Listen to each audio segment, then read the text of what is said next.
bismillahi raxmaani raxiim waxaan ku hambaliyeynayaa maamulka iyo maareeyaha iyo qodobada airportka shaqada wanaagsan qaranka u qabtaan waxaa kaloo hambaliyeynayaa wasaaradda caafimaadka gurmadkan ay ku jirto oo labadaba maanta halkan ka socdaan tahay horeyse airportka iyo maamulkiisa dee waxay la tahay Soomaaliland adduunka ugu badiyay diyaaradaha afartan sanood kabtan diyaaradaha ahaa ilaa 737 kiciyay hadduu maamulkiisa hayo intaa in ka badan waa laga sugayay xaaj dadka cid kaaga aqoon maanta diyaarad lama hayo dadka ilaa 66kii wax ku duulay Fokker iyo face count iyo Boeing oo nooc walba leh oo inta airport iyo aqoon lahaa ummaddu maanta waxay gaas hal badan uga tagto dad badan tababarto siyaaro badan oo kala duwan sharciyada garoonka muxuu yahay inta aad qabateen waa ku maadsantii dadaal badan oo kala wada sugayaa maanta muhiimadda ugu weyn halkan aanu joogno waxa weeye gurmadkan caafimaadka marka hore qolada airportka waxa laga rabaa inay samayso control ama tendooyin dhisa ama hangar dhisa meel dadka lagu hayn karo la deganaan karo oo degdeg u emergency waa la rabaa dhulkii waa haysaan dhaqaalaha la soo galay laakiin waa bilaabaysa halka waxa jooga taliyihii socdaalka iyo taliyihii booliska mar haddii gurmad tahay ciidan u bal rabaa ee waxa la rabaa airport ka rakaab ka soo degaya inanta neerasi markay fir taagta wixii ay doonaysay loo fuliyo qofka aan eegno wal iskariya xayarantay yana wax shoonays marka waxa loo baahan yahay taliyaha immigrationka iyo booliska iyo ciidamadu inay aad gurmadkan u galaan oo baastarska soo degaya ay controlkooda qof walba in la hubiyo Maxamed leeyahay kale tara wixii instruction sana amarka dhaqaatiirta la fuliyo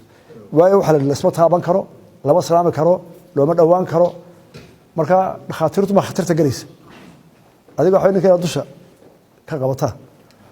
marka ma jiro sas khalkhal ma jiro leeyahay khalkhal ma jiro laakiin amar baa jiraya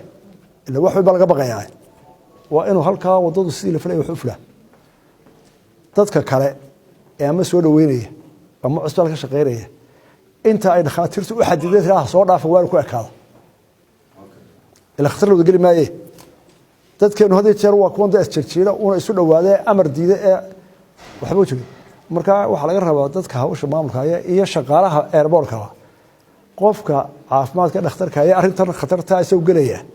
waa in ishaaradiisa la maqaa halka qofku joog xarig qofka meel loo xiro si aynu nabadgelyadeena u qabano taynu halkan maanta u nimid inaan ummadda gaarsiino waata khatar inama soo gaarin